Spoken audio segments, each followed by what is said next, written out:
네, 안녕하세요. 네, 설 잘 보내셨나요?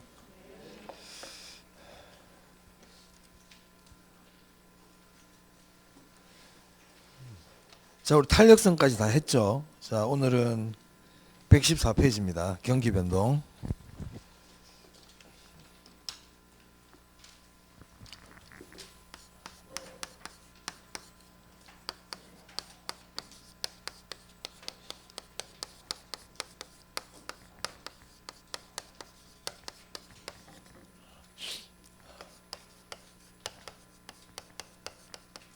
네, 한 문제에서 두 문제 가량 출제됩니다.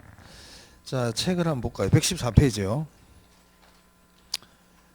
자, 이 경기 변동은 시험에 나오는 데가 정해져 있어요. 여기는. 그래서 일단 몇 군데 용어만 좀 일단 보고 중요한 건 뒤에 나오거든요. 자, 114페이지에 양가로 1번에요. 자, 그 양가로 1번 동그라미 하겠습니다. 자, 인플레이션이라고 나오죠. 인플레이션. 자, 인플레이션은 추측했습니다. 물가가 상승하고, 네. 물가가 상승하면 화폐 가치가 떨어지거든요. 그래서 물가가 상승하고 화폐 가치가 하락하는 현상 이렇게 줄칩니다. 자, 그 다음에 디플레이션인데요. 인플레이션의 반대말이 디플레이션이에요. 디플레이션은 물가가 하락하고 화폐 가치가 상승하는 현상을 말합니다. 네. 그래서 우리가 이제 물가와 화폐 가치는 반대로 움직이거든요. 물가가 상승하면 화폐 가치는 하락하고 물가가 떨어지면 화폐 가치는 오릅니다. 자, 그 다음에 심화해 봐보세요. 자, 스태그플레이션이라고 나오죠. 스태그플레이션 밑줄 칩니다. 자, 스태그플레이션은 그 밑에 줄 칠게요. 불황인데도 불구하고 물가 상승이 지속되는 현상 줄 칩니다. 자, 우리 일반적으로 경기가 안 좋잖아요. 불황이면 물가가 하락하는 게 맞아요. 경기가 안 좋은데 물가가 오르진 않거든요. 그런데도 경기가 안 좋은데도 물가가 오른단 말이에요. 이런 걸 우리는 스태그플레이션이라 그래요. 자, 그 다음에 복합불황이라고 나오죠. 거기 복합불황, 자산 디플레이션 이런 말이 나오는데 우리 IMF도 생각하시면 돼요. 거기에 줄을 칠게요. 거기 셋째 줄에 복합불황이란 이렇게 돼 있죠. 줄 칩니다. 일반 경기 침체 밑줄 치고요. 자, 그 다음에 네, 좀 밑에 보시면 거기 부동산 가격 폭락이란 말 보이세요? 네, 거기 줄 치세요. 그리고 그 옆에 보면 담보채권 부실화 이런 말이 있을 겁니다. 그리고 그 밑에 장기적으로 불황 이런 말이 있어요. 자, 이 복합 불황은 뭐냐면 일반적으로 경기가 안 좋은 거예요. 경기가 안 좋으면 기업들이 장사가 안 되겠죠. 그죠? 기업들이 장사가 안 되면 기업이 수익이 안 나고 기업이 수익이 안 나면 월급도 잘 못 줄 수 있잖아요. 그러다 보니까 경기가 계속 침체가 된단 말이야. 그러니까 은행들이 이제 돈이 필요하니까 부동산을 담보로 해가지고 대출을 받거든요. 기업들이. 가게도 마찬가지고. 그런데 경기가 안 좋으니까 부동산 가격이 폭락을 하는 거야. 부동산 가격이. 그럼 은행 입장에서는 건물을 담보해가지고 10억을 빌려줬는데 이제 부동산 가격이 폭락을 하니까 은행들은 돈을 또 못 갚아. 돈을 빌려가가지고 경기가 안 좋으니까 돈을 못 갚아요. 그러면 그 부동산을 처분해가지고 채권을 회수해야 되는데 부동산 가격이 떨어지니까 10억을 빌려줬지만 경매를 하더라도 한 6억, 7억밖에 회수가 안 되는 거예요. 그럼 은행도 적자잖아요. 그래서 은행도 망하고 이런 현상을 얘기합니다. 그래서 이 복합 불황에서는 대표적으로 자산 디플레이션이라는 게 뭐냐면 부동산 가격이 폭락하기 때문에 일어난다 이 말입니다. 그래서 거기 보면 제가 아까 부동산 가격이 폭락하면서 경기 침체가 일어난다 이렇게 나와 있었잖아요. 그 말 나오면 복합 불황이구나 이렇게 생각하시면 되겠습니다. 자, 그 다음에 115페이지입니다. 자, 지금 우리 이제 부동산 경기 변동할 건데, 그럼 경기 변동이 뭐냐 이 말이죠. 그래서 동그라미 1번, 동그라미 그 2번에, 동그라미 2번에, 자, 거기 줄쳐 볼게요. 일정한 주기를 갖고서 경제 활동의 상승과 하강이 주기적으로 반복되는 것 이렇게 줄치세요. 이런 걸 경기 변동이라 그래요. 그러니까 경기 변동은 경기가 좋고 나쁜 게 계속적으로 반복되는 걸 얘기합니다. 그걸 경기 변동이라 그럽니다. 크게 안 중요하니까 그렇구나 이렇게 보시면 돼요. 자, 넘길게요. 자, 넘기시면 자, 117페이지입니다. 자, 그럼 부동산 경기가 뭐냐 이제 이런 거 이제 질문이 나오는데 개념 보세요. 거기. 자, 부동산 경기는 줄치고요. 일반적으로 우리 건축 경기를 의미해요. 건축 경기. 건축 경기. 건축 경기를 보통 우리가 부동산 경기라 그래. 그 중에서도 우리 주거용 부동산 건축 경기 있죠. 아파트를 짓는다든지 뭐 빌라를 짓는다든지 이렇게 주거용 부동산 건축 경기를 보통 우리가 부동산 경기라 그럽니다. 그러면 건설회사가 주거용 부동산을 많이 안 짓고 있고 또 지어도 분양이 잘 안 되고 그러면 우리가 부동산 경기가 안 좋다 이렇게 얘기를 하고요. 건설회사들이 집도 많이 짓고 있고 분양도 잘 되고 그러면 부동산 경기가 좋구나 이렇게 얘기한다 이 말이에요. 보통 그렇게 생각하시면 되겠습니다. 자, 그 다음 이제 그 밑에 경기 변동의 유형인데요. 네.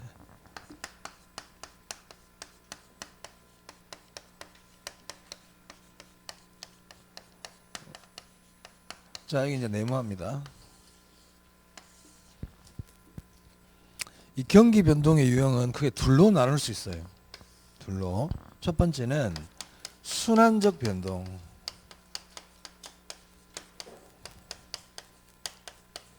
비순환적 변동.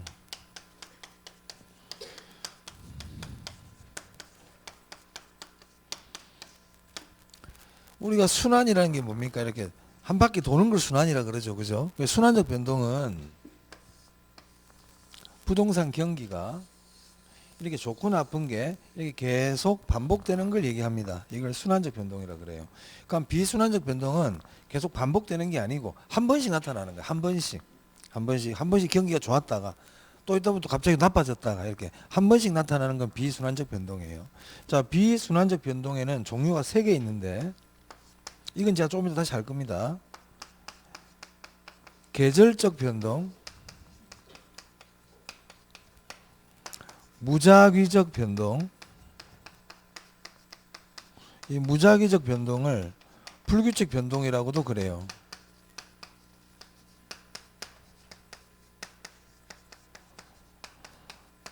추세 변동. 이 추세 변동은 장기적 변동이라고도 그럽니다. 자, 이 순환적 변동에서 있잖아요. 자, 이 꼭대기 여기 있잖아요. 여기 경기가 제일 좋을 때거든. 여기를 정점이라고 그럽니다. 정점. 자, 경기가 제일 안 좋은 곳 여기 맨 밑바닥 여기를 저점이라고 그럽니다. 저점. 그럼 여기 또 뭐가 됩니까? 정점. 여기 또 뭐가 됩니까? 저점. 이렇게 된다는 얘기죠. 자, 그리고요. 정점에서 정점까지, 즉 똑같은 모양이 다시 나타나는 시기 있잖아요. 이때까지 걸리는 기간을 주기라 그래요. 주기. 그러면 저점에서 저점까지도 주기라 그래도 되겠네. 그렇죠. 그러니까 이렇게 똑같은 모습이 다시 나타날 때까지 걸리는 기간, 이걸 우리는 주기라 그럽니다. 우리 책에 116페이지 보면 그런 모양이 있어요. 있죠. 자, 그리고 정점에서 저점까지 높이 있잖아요. 높이. 이거를 진폭이라 그래요. 주기가 진폭, 주기가 진폭. 자, 그 다음에 이제 비순환적 변동인데, 이 비순환적 변동에서는 우리 책에요. 거기 양가로 이번에 계절적 변동이 있죠. 별표하세요. 얘 좀 중요해요. 얘 좀. 자, 한 페이지 넘기시면 무작위적 변동, 불규칙 변동이 있습니다. 별표합니다. 네, 이 둘은 한 번씩 시험에 나옵니다. 시험에. 자, 계절적 변동 한번 볼까요? 이름부터가 계절이라는 말이 들어가죠. 그래서 1년 중에 네, 정기적으로 어떤 시기가 딱 되면 일어나는 부동산 경기 변동을 얘기해요. 자, 예를 들면 우리가 방학이 되잖아. 여름 방학, 겨울 방학이 되면 학생들이 다 집으로 내려오죠. 그러면 대학가 주변에 있는 원룸들의 빈집이 많이 생기겠죠. 매년 일어나잖아. 매년. 1년에 딱 그 시기가 되면 이런 걸 계절적 변동이라 그래요.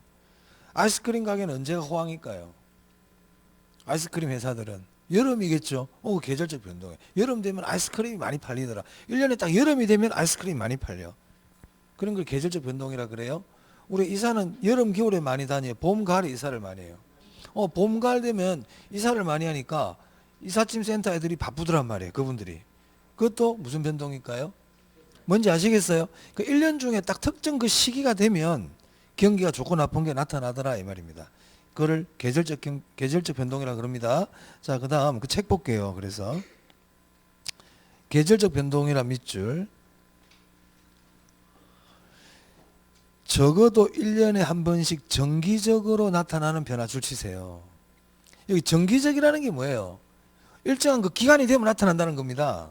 1월 달에 나타났다. 2월 달에 이거는 계절적 변동이 아니고 매년 딱 그 시기가 되면 나타나는 걸 얘기하는 거예요. 자, 그리고 그 밑에 이제 예컨대 줄칩니다. 봄, 가을, 이사철. 방학 동안 대학교 근처에 원룸 공가율이 높아진 현상 줄치세요. 계절적 변동은요. 이 예를 잘 물어봐요. 예를. 자, 넘기겠습니다. 자, 무작위적 변동입니다. 자, 무작위적 변동으로 불규칙 변동이라고도 그러는데 무작위라는 게 의미가 뭐예요, 여러분? 무작위로 발생한다. 지 마음대로 일어난다는 얘기거든요. 그러니까 이 말은 예상할 수 없다는 거예요. 거기 보면 거기 예기치 못한 사태로 이런 말 있죠. 보이세요? 네, 거기 줄 치셔야 돼요. 그러니까 예기치 못한 사태로 일어나는 경기 변동이에요. 그럼 여러분 예기치 못한 사태 대표적인 게 뭐가 있냐면 그 앞에 정부 정책이라고 돼 있죠. 그게 동그라미하고 별표예요. 정부 정책으로 인한 예기치 못한 경기 변동, 이걸 우리는 무작위적 변동이라 그럽니다. 그럼 만약에 시험에 정부가 대출을 규제해서 부동산 경기가 지금 나빠졌다. 그럼 무슨 변동입니까? 무작위적 변동이다 이 말이에요. 무슨 말 아시겠어요? 정부가 취득세를 감면해줘서 세금을 감면해줘서 부동산 경기가 좋아지고 있다. 이것도 무슨 뭘까요? 그렇죠. 정부 정책으로 인해서. 또 예를 들면 천재지변. 만약에 어느 지역에 지진이 일어나가지고 그 지역에 집값이 막 폭락하고 있단 말이에요. 그것도 뭘까요? 지진이 예고하고 나타나는 게 아니잖아. 갑자기 딱 지진이 터지잖아요. 또는 전쟁. 갑자기 전쟁이 터져가지고 러시아가 우크라이나를 침범하는 바람에 전 세계적으로 경기가 안 좋아. 이런 것들이 다 무작위적 변동이 되면 예상치 못한 사태로 인해서. 아시겠죠? 그걸 뭐라 부른다? 무작위적 변동. 자, 그 다음 앞으로 갑니다. 거기 추세적 변동. 자, 중요한 것부터 먼저 한 거예요. 중요한 것부터 먼저. 자, 얘는 뭐냐면 우리가 보통 재개발 같은 경우를 30년이나 50년 주기로 재개발을 하거든요. 그러면 그 재개발을 할 때마다 그 지역의 부동산 경기가 어떻게 되겠어요? 좀 좋아지겠죠. 그러면 50년을 주기로 재개발을 50년마다 하니까 50년을 주기로 경기 변동이 나타난다 이 말이에요. 그런 거 우리가 추세 변동, 장기 변동이라 그래. 그래서 그 밑에 보면 새로 개발, 재개발 이런 말 보이세요? 새로 개발, 재개발 줄쳐 놓으세요. 이런 말들이 나오면 추세 변동, 장기 변동입니다. 됐나요? 여러분들 이 두 개를 일단 위주로 잘 봐두시기 바랍니다. 자, 넘깁니다. 나머지는 굳이 뭐. 자, 또 어디를 보시냐면 120페이지입니다.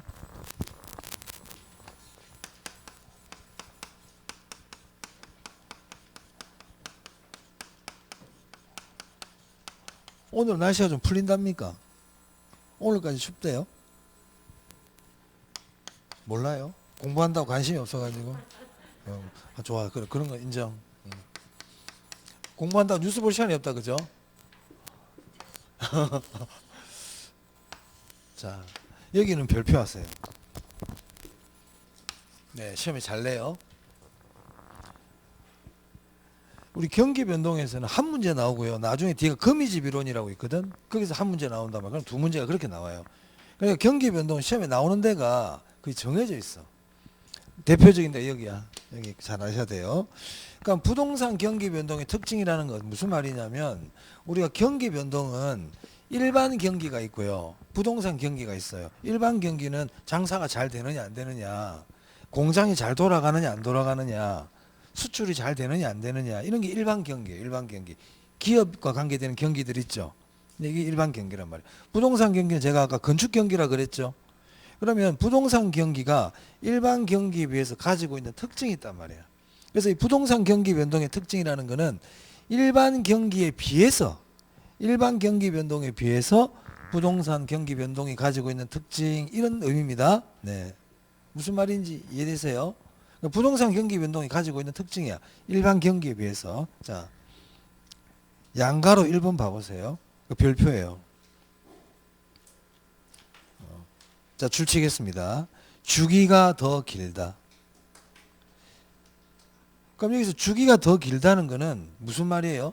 부동산 경기가 경기 변동이 일반 경기 변동보다 주기가 더 길다 이 뜻입니다. 그래서 제가 아까 그랬잖아. 부동산 경기 변동이 일반 경기 변동에 비해서 가지고 있는 특징이라고.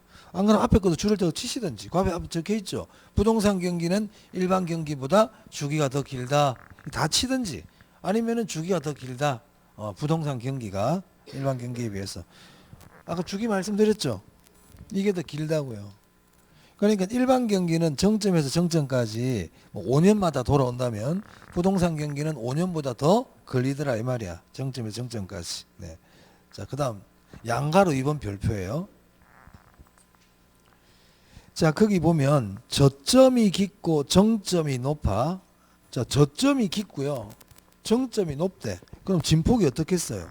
크겠죠. 진폭이 크다. 중요합니다. 부동산 경기는 일반 경기에 비해서 진폭이 커요. 진폭이 크다고. 그 다음 3번 별표예요. 자, 거기 볼게요. 줄쳐 볼게요. 부동산 경기는 주기의 순환 국면이 명백하거나 일정치 않아요. 줄쳐 놓으세요. 나중에 설명드릴게요. 자, 그 밑에 불분명, 불명확, 불규칙. 줄쳤나요? 거기 1, 2, 3번이 대표 선수입니다. 부동산 경기 변동 특징에서 제일 많이 물어봅니다. 그 세 개를. 그 세 개는 꼭 알아놔야 돼. 근데 별거 없어. 주기가 길고 진폭이 크다. 그리고 그 경기 순환이 불분명, 불명확, 불규칙, 일정치 않다, 분명하지 않다. 이렇게 기억하시면 돼요. 자, 양가로 4번 볼게요. 양가로 4번 같은 경우는 별표까지는 아니다. 동그라미 하나 딱 해놓으세요. 네, 줄은 칠게요. 경기 회복은 느리고 후퇴는 빠르다. 줄칩니다. 부동산 경기는요, 일반 경기에 비해서 좋아지는 거는 오래 걸려요. 한번 나빠졌다가 좋아질 때는 시간 오래 걸려. 근데 나빠질 때는 갑자기 나빠져. 회복은 느리고 후퇴는 빠르다. 거꾸로 얘기하면 안 되겠다. 그죠? 회복은 느리고 후퇴는 빠르다. 자, 그 다음. 자, 양가로 5번인데요. 자, 우리 부동산 특성 공부할 때 부동산은 개별성도 있고 부동성도 있었죠. 그 부동성이라는 게 국지성 아닙니까? 개별성이라는 건 다 다르다는 얘기잖아요. 그래서 부동산 경기는 부동산이 가지고 있는 부동성과 개별성이라는 특성 때문에 지역적으로, 개별적으로 시작을 해요. 그러다가 전국적으로 확대되어 나갑니다. 자, 그래서 거기 보면 지역적, 개별적, 국지적으로 시작하여 광역적으로, 전국적으로 확대되는 경향이 있다. 이렇게 줄쳐 놓으세요. 광역적으로 시작하여 지역으로 간다 그러면 안 돼요. 지역적으로 시작해서 전국적으로 확대된다 이 말이에요. 자, 그 다음 양가로 6번입니다. 타성 기간이 길다 줄쳐 놓으세요. 우리가 타성이라는 게 뭐예요? 저 사람은 참 타성에 젖어 있다. 그 말은 잘 변한다는 겁니까? 안 변한다는 겁니까? 잘 안 변한다는 얘기죠. 그래서 부동산 경기는 변화가 좀 느리다 이 말이에요. 일반 경기에 비해서 변화가 좀 더뎌 이런 뜻이에요. 그래서 타성 기간이 길다 이렇게 길다 타성 기간이 길다. 네, 그 정도 받으시면 되겠네요. 자, 그 다음에 세 번째. 자, 우리 교재 221페이지입니다. 부동산 경기의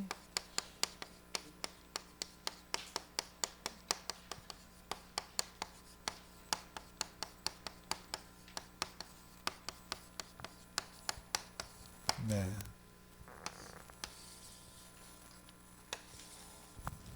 별표 2개입니다. 그래서 우리 경기 변동이 시험에 나오면요, 이 2개를 합쳐가지고 한 문제를 보통 잘 만들어요. 이 2개를 합쳐가지고 얘는 어쩌다 한 번씩 내요. 그래서 이거가 시험에서 중요하다. 자, 조금 전에 경기 순환이라 그랬잖아요. 자, 경기 순환, 이게 경기 순환 아니었습니까? 이걸 자 다시 한번 그려볼게요. 네, 이게 경기 순환이에요. 자, 여기 아까 정점이라 그랬죠. 그죠? 자기가 저점이라 그랬죠. 저점, 정점. 자, 정점을 찍고, 정점이 경기가 제일 좋은 겁니다. 정점을 찍고 경기가 나빠지기 시작해. 이 시기를 후퇴 국면이라 그래요. 후퇴 국면 또는 후퇴 시장 그래도 돼. 후퇴 국면, 후퇴 시장. 자, 후퇴 국면을 지나서 부동산 경기가 나빠지고 있잖아. 제일 나쁘죠. 이때를 하향 국면이라 그래요. 하향기, 하향 국면, 하향 시장 다 괜찮아. 하향. 자, 그다음 저점을 찍고 이제 경기가 좋아지기 시작하죠. 이런 시기를 회복기라 그래요. 회복. 자, 그다음 여기를 뭐라 그럴 것 같아요, 여러분? 전진? 네, 이거 반대니까. 그래요. 제가 이런 걸 물어보고 있는 건 잘 보고 있나? 보다 보면 알 수 있거든. 이게 맞습니다. 군인 정신 전진. 아까 제가 부동산 경기는 그 국면이 분명하지 않고 명확하지 않다고 그랬잖아요. 자, 이 후퇴, 하향, 회복, 상향은 일반 경기도 똑같거든요. 일반 경기도 이렇게 불러요. 일반 경기도. 근데 부동산 경기는 일반 경기에 비해서 지금이 후퇴 국면인지 하향 국면인지 이게 분명하지 않다고요. 아까 제가 불분명, 불규칙하다고 그랬잖아요. 그게 불분명하다고, 불명확하다고. 그리고 여기서 여기까지가 주기라 그랬잖아요. 그죠? 부동산 경기는 이 주기 자체가 불규칙적인 거야. 막 일반 경기는 막 5년마다 좀 규칙적으로 5년마다 이렇게 돌아온다면 부동산 경기 어떨 때는 7년 걸렸다가 어떨 때는 10년 걸렸다가 그렇다 이 말이에요. 진폭도 마찬가지. 이게 일정하게 높이가 일정하게 유지되는 게 아니고 이렇게 됐다 이런 식으로 됐다가 무슨 말 이해되세요? 그래서 부동산 경기는 일반 경기에 비해서 그 국면이 명확하지 않다. 불규칙적이다. 불분명하다. 아까 말씀드렸죠? 그 내용입니다. 다르다 이 말이야. 자, 그러면 이제 우리는 뭘 알아야 되느냐? 이 각 국면마다 특징이 있거든요. 자, 우리 교재 한번 볼게요. 121페이지 보시면 그 회복시장이라고 돼 있죠. 그죠? 그 회복시장 넘겨보시면 회복시장의 특징이 거기 보면 한 8개 나와요. 상향시장도 보면 특징들이 쭉 나오죠. 여기서 물어본단 말이야. 근데 이거 다 몰라도 돼. 만약 이걸 다 외워야 한 문제를 풀 수 있다고 그러면 저는 보지 말라고 그래요. 이거 다 외워서 한 문제 풀 것 같으면 왜 합니까? 그죠? 힘들게. 그냥 찍고 말지. 다 할 필요 없다 이 말이죠. 자, 그래서 제가 말씀드리는 것만 잘 알아두세요. 말씀드리는 것만. 자, 여기 보면 상향 시장, 상향 국면하고 회복 국면이 있잖아요. 이 두 개. 이 두 개는 좋은 겁니까? 좋은 시기입니까? 나쁜 시기입니까? 경기가 올라가고 있잖아요. 그죠? 이런 시기를 우리는 확장 국면이라고 불러요. 경기가 좋아지고 있다는 거지. 확장. 자, 반대로 여기 밑에 내려가는 거. 하향하고 후퇴 국면 있죠. 얘들은 보면 지금 내리막이잖아요. 내려가고 있죠. 경기가 좋다는 겁니까? 나쁘다는 겁니까? 나쁘다는 거죠. 얘들은 수축 국면이라 그래요. 그렇게 불러요. 자, 그럼 이제 이 시기는 부동산 경기가 좋아. 그럼 이 시기는 앞으로 가격이 더 오를 거라고 볼까요? 더 내릴 거라고 볼까요?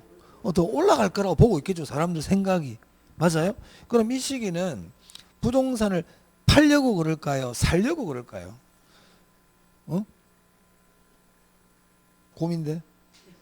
오늘 앞으로 가격이 오를 거라고 예상이 된단 말이야. 사야 돼? 팔아야 돼? 예? 그래, 이거 고민할 게 없지. 삼성전자 주가가 올라갈 것 같대, 지금. 돈은 있어. 돈이 없는데 그러면 안 돼. 돈은 있다. 삼성전자 주가가 올라갈 것 같아. 사야 돼? 팔아야 돼? 사야 되잖아. 사야 되죠. 근데 파는 사람 팔려고 할까? 안 팔려고 그러겠지. 갖고 있겠지. 가격이 올라가는데 누가 팔아요, 지금? 지금 아파트 값이 떨어진다며. 왜 떨어져? 왜 사는 사람이 없을까? 더 떨어질 거라고 보거든. 네? 사람들은 더 떨어지겠지 하고 지금 딱 기다리고 있는 거예요. 상황을 보고 있는 거란 말이야. 무슨 말 알겠어요? 그럼 이 경우는 지금 오를 거라고 보고 있잖아요. 그러면 안 팔죠. 안 팔죠. 물건을 갖고 있는 사람은 딱 들고 있단 말이야. 맞아요? 오르고 나면 팔려고. 하지만 살려는 사람들은 사고 싶죠. 맞아? 무슨 말이냐? 자, 이 시기는 매도자는 거래를 앞당길까요? 늦출까요? 안 팔려고 그런다고 그랬죠, 제가. 거래를 늦춘다. 나중에 팔게요. 그런단 말이에요, 이 사람들은요. 하지만 매수자들은요. 거래를 앞당기려고 그래요. 빨리 사고 싶어요, 이 사람들 지금. 누가 몸이 달았어요? 매수자가 몸이 달았지. 누가 목에 힘줘요? 매도자가 목에 힘주죠. 제 표현이 뭐 맞는지 이해되십니까? 자, 그래서 이 말을 이렇게 한단 말이야. 이 말은 이것도 알아야 되고요. 이것도 알아야 되고, 이때는 매도자가 우위에 있다고요. 이때는 누가 우위에 있다고? 매도자가 우위에 있어요. 그래, 막 팔아줄 테니까 중개사 수수료 네가 다 내라, 이런 식으로.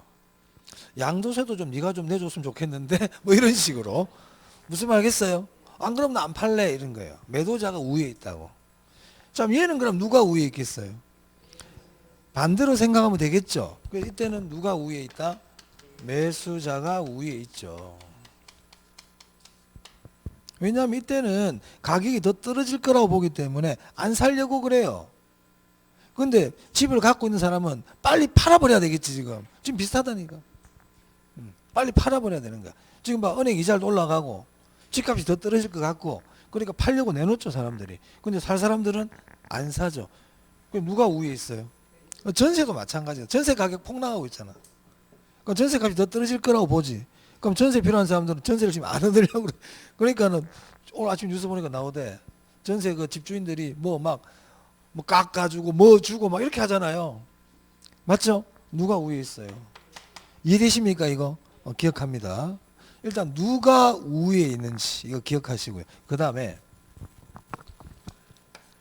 과거 사례 가격이에요. 과거 사례 가격이라는 거는 예전에 거래가 됐던 금액을 얘기해요. 자, 이 시기는 지금 경기가 좋죠. 경기가 좋잖아요. 그러면 예전에 거래됐던 금액보다 높은 가격에서 거래가 될까요? 낮은 금액에서 거래가 될까요? 만약에 예전에 이 지역의 아파트가 5억에 거래가 됐어. 5억에. 근데 지금이 상향이고 확장 국면이란 말이야. 예전에 이 아파트가 5억에 거래됐다고. 그럼 지금 거래되는 금액은 5억보다 낮은 금액에서 거래될까요? 높은 금액에서 거래될까요? 높은 금액에서 거래되겠죠. 그럼 과거 5억 금액, 5억이란 금액은 하한가 역할을 합니까? 상한가 역할을 합니까? 하한가 역할을 하죠. 5억보다 높은 금액에서 거래가 되니까 5억은 하한가죠. 맞아요? 그래서 과거 사례 가격은 무슨 역할을 하느냐? 하한가 역할을 한단 말이에요.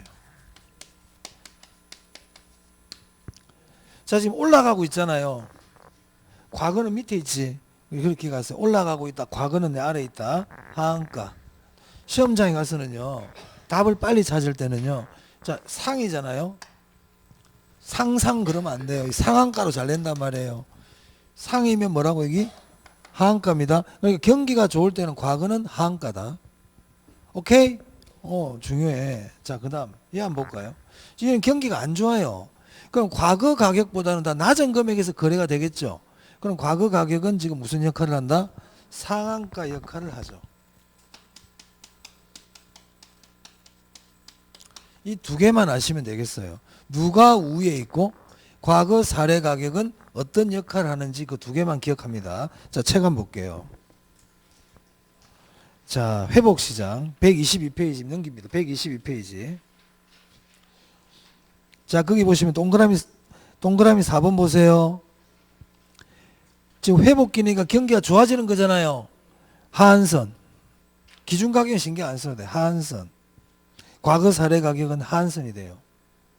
자, 그리고 동그라미 5번에 누가 중시라고 되어 있어요. 매도자 중시. 매도자가 중시됩니다. 자, 그 다음에 상향시장입니다. 자, 거기는요. 네, 동그라미 2번이에요. 누가 중시되죠? 매도자 중시. 그러니까 회복 상향 국면은 경기가 좋아지기 때문에 매도자가 중시된다고요. 매도자가 우위에 있다는 뜻입니다. 이 말은 중시가 우위에 있다는 거예요. 자, 그리고 3번에 보니까 과거 사례 가격은 어떤 역할을 한다? 하한선. 자, 후퇴시장 볼게요. 123.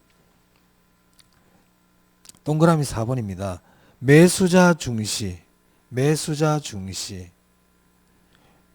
그리고 동그라미 3번에 보세요. 상한선. 과거 사례 가격은 상한선. 자, 하향시장입니다. 넘깁니다. 124페이지. 넘겼나요? 자, 거기 보시면 동그라미 2번입니다. 매수자가 중시. 그리고 동그라미 3번 과거 사례 가격은 상한선. 2번, 3번이 중요하다는 거예요. 나머지는 안 보셔도 돼요. 시험에 나온 적도 없고요. 지문 5개 만드는데 다른 거 물어볼 틈이 없어요. 이것도 물어봐야 되고 이것도 물어봐야 되는데 많이 물어볼 수가 없다고요. 자, 경기 변동 이 정도 보시면 됩니다. 자, 끝. 자, 그 다음에 125페이지 보세요. 거미집 이론이라고 나오죠. 자, 여기 별표 하세요. 거미집 이론 올해 나올 때 됐어요, 이제. 자, 일단 거미집 이론이 뭔지 설명드리겠습니다. 그냥 편안하게 들으시면 됩니다. 자, 만약에 하단 지역에 오피스텔에 대한 수요가 증가해. 사람들이 오피스텔을 많이 찾아. 그럼 오피스텔 가격이 어떻게 될까요? 오르겠죠. 오피스텔 가격이 상승한다고요. 그럼 건설회사들은 오피스텔을 짓겠네. 오피스텔 가격이 올라가니까, 그죠? 그래서 건설회사도 공급자들은 오피스텔을 건축하기 시작해요. 그럼 오피스텔이 금방 땡 하고 나타납니까? 1, 2년 뒤에 나타납니까? 시간이 걸리잖아요. 그리고 2년 뒤에 오피스텔이 큰 오피스텔이 다 완성이 됐어. 근데 그때 되니까 사람들이 오피스텔 관심이 없어. 완공이 되니까 언제 그랬냐는 듯이 관심이 없는 거예요.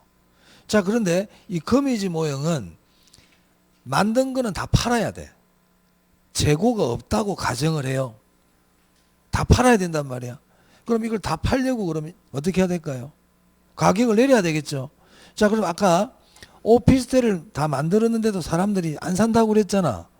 초과 수요입니까? 초과 공급입니까? 초과 공급이죠. 그럼 가격이 폭락한다고요. 가격이 막 떨어진단 말이에요. 자, 가격이 막 떨어지니까 사람들이 이제는 야, 가격이 너무 싼데 이거 하나 사볼까? 이런 생각이 드는 거야. 그래서 사람들이 오피스텔을 살려고 막 몰려들어. 초과 수요야. 그럼 가격이 어떻게 돼? 오르겠죠. 자, 건설회사 야, 가격 오르는데 이거 또 짓자. 일단 그렇다고 봐줘요. 불쌍하지만 또 짓자. 또 지었어.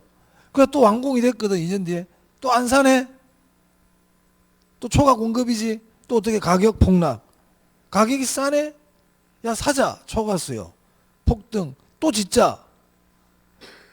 초과 공급 초과 수요가 반복이 되고 가격 폭등 폭락이 반복되는 현상을 거미집 이론이라 그럽니다. 무슨 말 아시겠어요? 원래 이 거미집 이론은 농작물에서 나왔어요. 농작물. 에치켈이라는 사람이. 자, 우리가 농사도 똑같잖아요. 만약에 사람들이 배추를 많이 살려고 그래. 그럼 배추의 수요가 증가하면 배추 가격이 오르죠. 그러니까 농부들이 배추를 심는단 말이야. 근데 배추가 그 다음날 쑥쑥 자라는 게 아니잖아. 제크의 콩나무도 아니고. 기간이 필요하잖아요. 그럼 배추가 다 자라가지고 추수할 때쯤 되니까 사람들이 배추에 관심이 없네. 그 배추 가격이 폭락한다 이 말입니다. 또 배추 한번 사볼까? 아까 똑같아. 그게 반복이 되더라 이 말이죠. 일단 어떤 내용인지는 아시겠어요? 제가 설명 쭉 드리고 나중에 책을 볼게요. 그러면 이 거미집 이론은 기본적인 가정이 있어요. 전제 조건이. 첫째, 재고를 두면 안 돼. 다 팔아버려야 된다고. 만약에 배추 농사를 다 지었는데 사는 사람이 아까 안 산다고 그랬잖아요. 그럼 창고에 저장을 해놓고 내년에 팔면 되잖아. 근데 그건 안 된다 이 말이야. 재고를 두면 안 된다. 다 팔아야 된다 이런 가정이고요. 또 만약에 배추가 남으면 수출하면 되잖아. 수출. 모자라면 수입하고 남으면 수출하고. 그러면 아까처럼 그런 일이 안 생기거든요. 그런데 거미집 모형은 수출 수입이 없다고 가정해요. 수출 수입이 없다고 가정해요. 자, 조금 전에 보면 공급자 좀 멍청했잖아. 건설회사 좀 멍청했죠. 그 사람들은 미래를 예측한다, 예측하지 않는다. 미래를 예측 안 한다고 가정해요. 즉 공급자들은 현재 가격만 보고 결정한다는 거지. 맞아요? 지금 가격, 야 가격 올랐다 진짜 이렇게 한다 이 말이에요. 그걸 기본적인 가정으로 그렇게 하고 있습니다. 자, 그럼 아까 거미지 모형은 왜 생길까요? 자, 첫 번째 이유는, 첫 번째 가장 큰 중요한 이유가 수요는 가격 변화에 즉각적으로 반응을 보여요. 자, 아마 여러분들이 사과를 사러 마트에 갔습니다. 자, 어저께 내가 사과를 한 박스 2만 원 할 때 두 박스 샀거든. 그러니까 오늘도 2만 원 하면 두 박스를 사야지 하고 갔단 말이야. 근데 갔더니 한 박스 3만 원 하네. 그러면 두 박스를 못 사고 한 박스밖에 못 사죠. 그러니까 수요는 가격이 변하면 바로 반응을 보인다고요.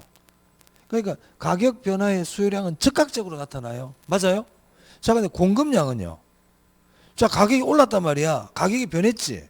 그래서 공급자들이 공급을 해. 근데 이게 바로 공급량이 바로 나타나요. 일정한 시기를 지나야 나타나요. 지나야 나타나죠. 이건 우리가 수요와 공급이 시차가 있더라는 거지. 수요와 공급에 시차가 발생하더라. 그래서 거미지 모형이 일어나는 겁니다. 자, 그럼 책을 한번 볼게요. 126페이지입니다. 자, 그 거미집 이론의 기본 가정돼 있죠. 자, 거기 동그라미 1번이에요. 줄칠게요. 수요량은 가격 변화에 즉각 반응한다. 아까 제가 말씀드렸죠. 자, 동그라미 2번입니다. 공급량은 가격 변화에 일정한 시차를 두고 반응한다. 그러니까 수요량과 공급량이 가격 변화에 대해서 똑같이 반응하는 게 아니고 시간차를 두고 반응을 보이더라는 겁니다. 자, 그래서 그 앞에 동그라미 1, 2번 있잖아요. 그 동그라미 1, 2번을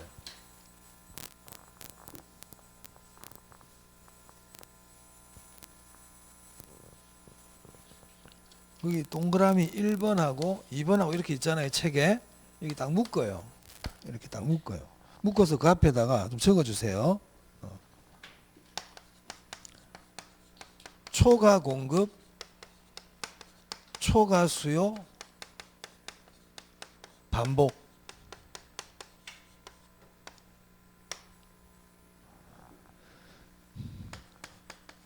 가격 폭등,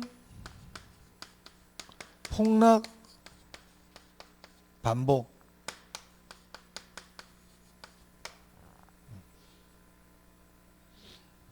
그럼 조금 전에 1번, 2번을 보니까 수요가 시차가 있는 겁니까? 공급이 시차가 있는 겁니까? 그렇죠. 공급의 시차성이죠.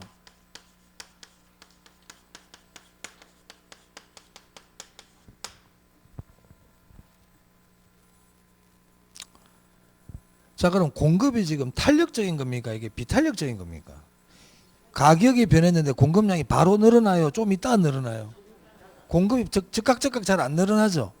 탄력성이 큰 걸까요? 작은 걸까요? 작은 거란 말이에요. 공급이 비탄력적이에요. 수요의 비탄력적 그러면 안 돼요. 공급에 문제가 있는 거야. 그런 내용 적어두세요. 자, 그리고 그 밑에 5번 보세요. 동그라미 5번. 수출과 수입이 없다고 가정한다 보이세요? 이런 거 우리는 폐쇄 경제라 그러거든요. 우리가 경제를 개방 경제와 폐쇄 경제가 있는데, 개방 경제는 수출과 수입이 가능한 게 개방 경제, 폐쇄 경제는 수출 수입이 없어. 거미지 모형은 폐쇄 경제를 가정해요. 자, 그 다음에 6번 봐보세요. 해당 생산량은 저장하지 않고 당해에 모두 판매한다. 이걸 우리 다른 말로 무재고라 그런단 말이야. 재고를 두면 안 돼. 자, 그리고 동그라미 4번 한번 볼게요.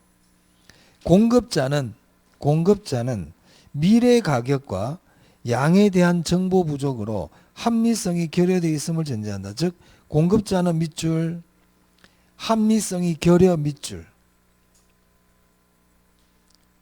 그리고 그 밑에 볼게요.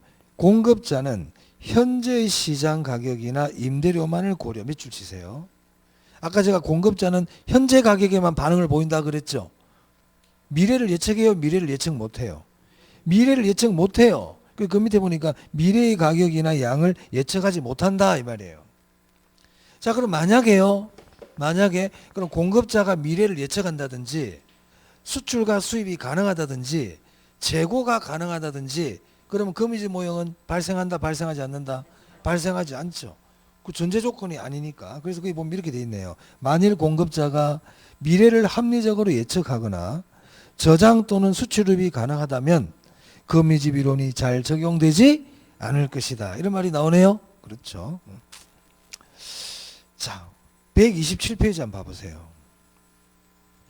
거기 거미집 모형의 종류라고 보이세요? 거기 네모하고요. 별표 2개 하세요. 제가 거미집 이론에 대해서 지금까지 장황하게 막 설명하고 여러분들 듣기에도 좀 어려운 내용을 쭉 설명하고 있었거든. 거기서 시험 지금까지 낸 적이 한 번도 없어. 그럼 시험은 어디서 나오느냐? 여기서 나와. 거미집 모형의 종류에서 나옵니다. 자, 거미집 모형의 종류 보면 거기 수렴형이라고 있나요? 수렴형 밑줄 네모에도 괜찮아요. 발산형 네모, 순환형 네모. 그래서 거미집 모형의 종류는요, 수렴, 발산, 순환 이 세 종류가 있어요. 그러니까 우리 뭘 알아야 되냐면 거미집 모형은 어떨 때 수렴을 하고 어떨 때 발산을 하고 어떨 때 순환을 하는지 그걸 알아야 되거든요. 제가 여기다 그림 하나 그려볼게요. 그림 몰라도 되니까 그냥 편하게 보시면 됩니다. 시험은 그림 안 나와.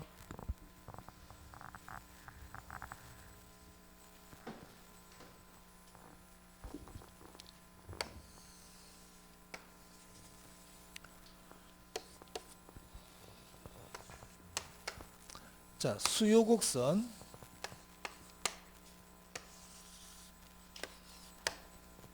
야, 이거 좀 잘못 그렸다. 다시. 왜 잘못 그렸는지 나중에 알게 돼요. 수요 곡선. 좀 눈에 확 띄게 그려야 되겠다. 자, 공급 곡선. 이렇습니다. 자, 만약에 이게 아파트라 그래 볼게요. 아파트 가격이 수요가 증가해가지고 아파트 가격이 지금 여기가 좀 아파트 가격이라 그래 볼게요. 이 가격. 자, 이 가격에서는 이만큼의 뭐가 발생하죠? 초과 수요입니까? 초과 공급이죠. 위에는 초과 공급입니다. 까먹으면 안 돼요. 이만큼의 초과 공급이 발생한단 말이에요. 그럼 앞으로 가격은 어떻게 된다? 가격이 떨어집니다. 이렇게 가격이 떨어져요. 그러면 이 가격에서는 또 뭐가 발생합니까? 이만큼의 초과 수요가 발생하죠. 그럼 가격이 오릅니다. 이렇게. 그럼 이 가격에서 또 뭐가 발생해요? 초과 공급. 그럼 가격이 어떻게 돼요? 떨어집니다. 초과 수요 가격 올라, 초과 공급 가격 내려, 초과 수요 가격 올라. 그래가지고 균형을 향해 가고 있죠. 이런 형태를 수렴형이라 그래요. 수렴형. 그러니까 거미집 모형은 종류가 수렴, 발산, 순환이 있다고. 우리 책에 봐봐요. 그림이 3개 있죠. 맨 왼쪽이 뭐예요? 수렴형이라고요. 가운데 게 발산형이에요. 맨 오른쪽 게 순환이에요. 그럼 이렇게 어떨 때는 수렴이 되고 어떨 때는 발산이 되고 어떨 때는 순환이 되는지 이게 중요하다고요. 자, 그래서 그 위에 수렴형 봐봐요. 동그라미 1번, 2번 보이세요? 그 별표 하셔야 돼요. 자, 수렴형은요, 수요의 가격 탄력성이 공급의 가격 탄력성보다 커야 돼요. 그럼 수요 곡선이 더 완만해요? 공급 곡선이 더 완만해요? 탄력성이 클수록 완만하다 그랬지? 잊어먹으면 안 됩니다. 그럼 수요의 탄력성이 크잖아요. 수요 곡선이 완만하다, 공급 곡선이 완만하다. 그러니까 우리 수요 공급에서 나오는 내용들은 거기서 끝나는 게 아니고요. 거미집 모형에서도 또 탄력성 얘기 나오죠. 그러니까 연결이 쭉 되기 때문에 초과 수요, 초과 공급 지금 또 나오잖아. 그러니까 수요 공급은 그 이후에도 계속 영향을 미치기 때문에 잘 알아놔야 돼요. 기본적인 내용들을 전부 다. 자, 그러면 수렴형이 되려면 수요 곡선이 더 완만합니다. 그 말은 수요의 가격 탄력성이 공급의 가격 탄력성보다 더 크다는 뜻이에요. 자, 그러면 더 완만하다는 얘기는 기울기가 큰 거예요? 기울기가 작은 거예요? 완만하다는 건 기울기가 작다는 얘기죠. 기울기가 경사거든. 그 완만하니까 경사가 작잖아. 그래서 그 밑에 기울기 봐봐요. 기울기는 어떤 게 더 커요? 공급 곡선 기울기가 크죠. 꼭 알아놔야 됩니다, 이거. 자, 그래서 밑에 그림을 봐도 수렴형 봐봐요. 수요 곡선이 더 완만하죠. 맞아요? 발산형은 어떤 게 더 완만해요? 공급이. 그러면 순환은요, 수요와 공급이 기울기가 똑같은 거예요. 그러면은 수렴형의 반대가 뭘까요? 발산. 그리고 탄력성이 같다, 기울기가 같다 그러면 뭐예요?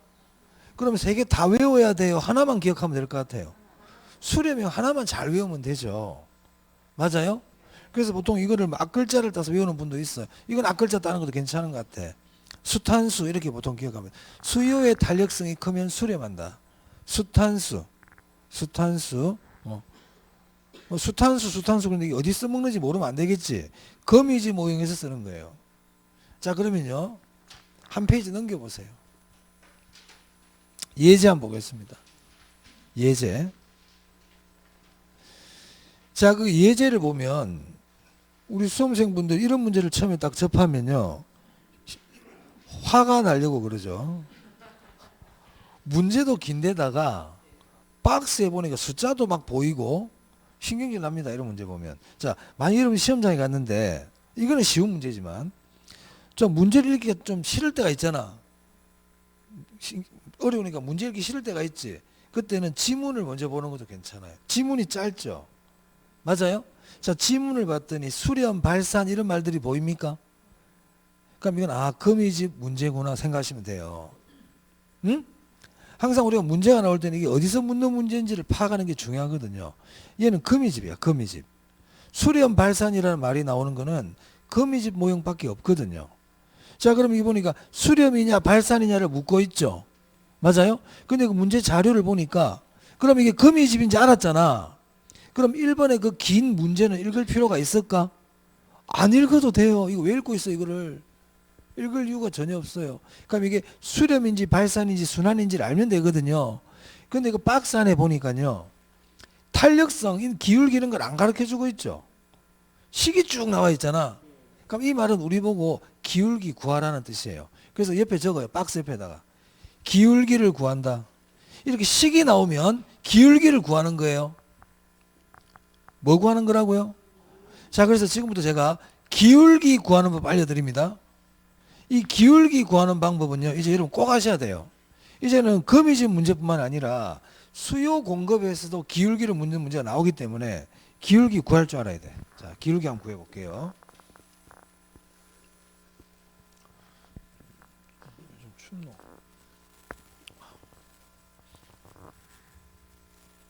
또 히터 고장 났습니까? 아니죠. 좀 추운 것 같아. 자, 거기 보세요. 자, A 부동산 시장.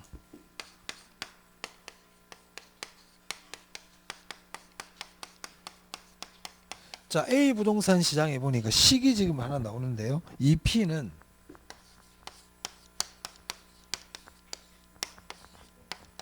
자, 이렇게 돼 있죠. 자, 이거 수요 곡선일까요? 공급 곡선일까요? 응? 이거 뭐 있네요. D는 뭔데?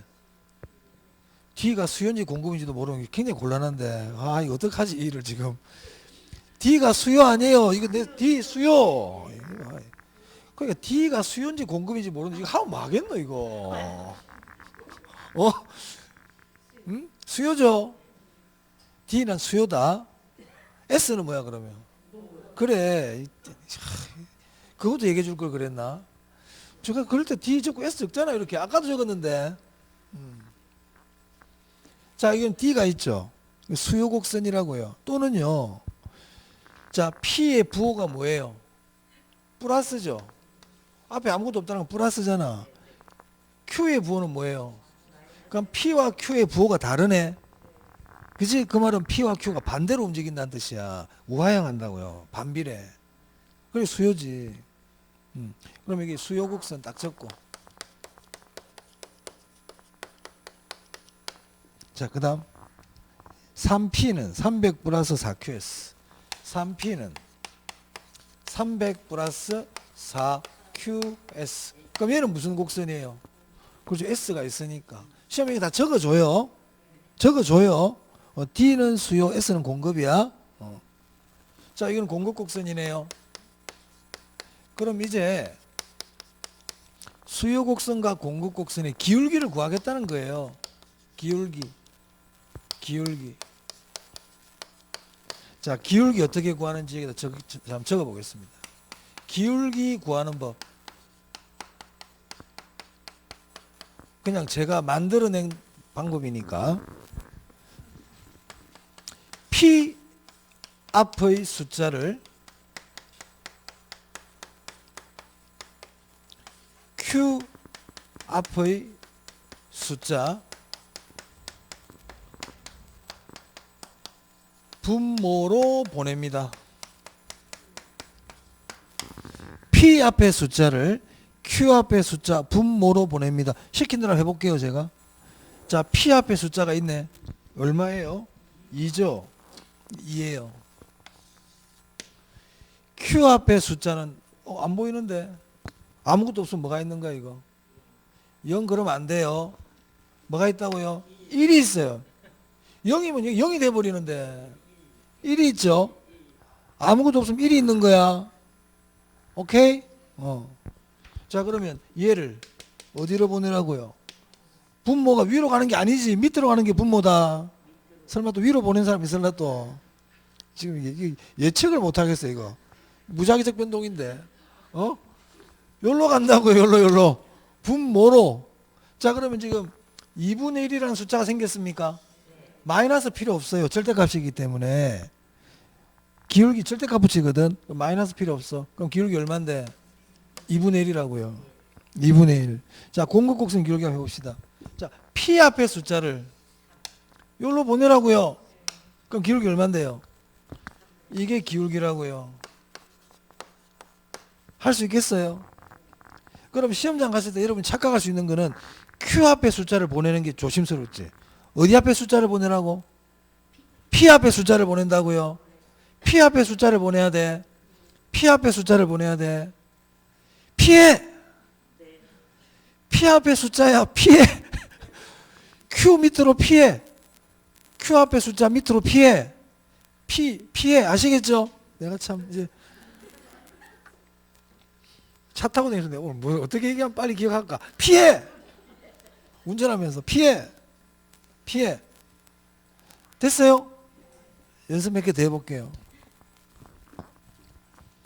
4Q는 300 플러스 2P래. 기울기.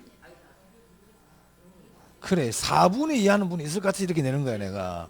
괜찮아요. 시험장에서 안 틀리면 돼. 그러니까 본인 마음대로 해버리는 거야. 항상 본인 마음대로 해버려. 이거를 제가 조금 전에 P 앞에 숫자를 보내라 얘기를 했는데도 이게 일로 가는 거구나 그냥. 본인의 규칙을 만들어버리지. 그럼 내가 그렇게 설명했겠지. 내가 왜 P란 말을 왜 만들겠어요. 그냥 요 앞에 그걸 보내서 이렇게 얘기하겠지.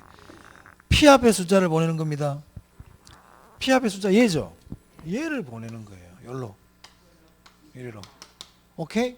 그럼 기울기는 어떻게 된다? 2다 이 말이에요. 할 수 있겠어요? 그럼 여기 봐봐요. 수요곡선 기울기는 2분의 1, 공급곡선 기울기는 3분의 4죠. 어떤 게 커요? 이 어떤 게 큰지를 또 알아야 되는데 이것도 모르면 큰일 나는데 누가 커? 그거 봐봐. 이 3분의 4가 크죠? 자, 어떤 게 큰지 모르겠다. 잠깐만. 모르겠다. 이게 어떤 게 큰지 모르겠다. 그러면 어떤 방법이 없어. 1 나누기 2 해. 4 나누기 3 해. 그럼 이거는 1점 얼마 나올 거고 이거는 0.5잖아요. 어떤 게 커요? 공급곡선 기울기가 크죠? 수렴입니까? 발산입니까? 이것도 모르면 안 되겠지 또. 수렴 조건, 발산 조건은 기본이야. 공급곡선 기울기가 크잖아요. 무슨 조건? 수렴 조건.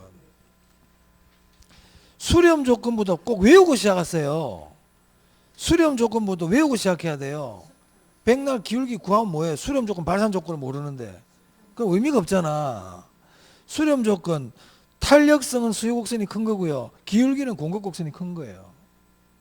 잊어먹으면 안 돼요. 자, 그러면 B시장 한번 볼게요. B시장 수요곡선 기울기 한번 얘기해 줘 보세요. 그거 보고 한눈에 할 수 있어야 되는데. B 시장. 지금 문제 지금 예제 1번 하고 있었잖아. 왜 이래요? 자, 지금 예제 1번 하고 있죠? 4분의 1은 왜 나옵니까? 자. 아니, P 앞에 숫자 보내라고 그랬잖아. 응? 기울기 구하라면 이게 딱 생각이 나야지. 이거 가지고 구한단 말이에요. 마음대로 구하는 게 아니고요. 숫자 아무것도 없지? 1이 있잖아요. 얘를 보내라고 일로. 얼마입니까? 그럼 공급곡선 기울기는 얼마예요? 2분의 4니까 2죠. 똑같네? 그럼 뭔데요? 순환. 자, 기울기 구하는 거 할 수 있어야 됩니다. 본인들 마음대로 하면 안 돼. 이거 가지고 하는 거야. 아니야, 진짜 너 너무 자기들 마음대로 해. 어? 아니, 가르쳐 준 거는 가르쳐 준 거고 있잖아. 할 때는 자기들 마음대로 해버린다니까. 아니, 진짜 있잖아요. 근데 이게 우리나라 주부님들 문제 있어. 어? 아니, 실컷 우리가 어디 가잖아요. 이제 어머님들 이렇게 해야 됩니다. 운전하실 때도 이렇게, 운전하고 가도 그렇거든. 이렇게 하셔야 되고요. 네 해놓고 차 타면 지 마음대로 해버려. 하고 싶은 대로. 이렇게 해도 될 것 같아요. 이러면서. 안 돼. 이렇게 해야 돼. 기울기 꼭 기억해야 됩니다. 기울기 워낙 중요하단 말이에요. 자, 그럼 밑에 2번 한번 봐봐요. 시험에 계속 이렇게 낸단 말이에요, 지금. 자, 2번에 보면 QD는 100-P라고 나와 있죠. 기울기만 구해봅시다. 잠깐만, 뭐라고? 2가 왜 나와요, 지금? QD는 100-P 하고 있는데, 지금. QD는 100-P인데. 1이죠. P 앞에 숫자 1을, Q 앞에 숫자 1을 밑으로 보낸 거 아니에요. 수요곡선이죠, 이게. 위에 1 딱 적어. 자, 그럼 공급곡선 EQS는 마이너스 10 플러스 P잖아요. 기울기 얼마예요? 2, 1분의 2. 공급곡선 기울기가 크네? 그러니까 무슨 형인데, 이거? 수렴. 자, B 한번 볼게요. QD는 500-2P잖아요. 기울기 얼마예요? 2분의 1 좋아. 2분의 1 좋아. 그래. 2분의 1. 자, 공급곡선 기울기는 얼만데요? 6분의 3. 6분의 3도 2분의 1 아닙니까? 같네? 그러니까 뭔데 둘이는? 순환. 그러면 앞에 A 시장은 뭐였어요? 수렴이었어요. 그럼 A는 수렴이고 B는 뭔데요? 순환. 그럼 몇 번이야 지금? 찾아봐봐. 1번이죠. 1번밖에 없잖아요. 이 당시 29회 때 이 A와 B의 관계도 물어봤었거든요. 관계 알 필요 있어요? 없어요? 그냥 1번으로 끝이잖아. 그죠? A, B 관계는 그냥 물어본 거예요. 문제 어렵게 보이려고. 이 기울기 구하는 거 꼭 할 줄 알아야 됩니다. 자꾸 물어봅니다. 올해 또 나올 겁니다. 아마 기울기 물어보는 거. 기울기는 반드시 구할 수 있어야 된다. P 앞의 숫자를 Q 앞의 숫자 분모로 보낸다. 네. 자, 여기까지 보고요. 좀 쉬었다가 시작론 하겠습니다.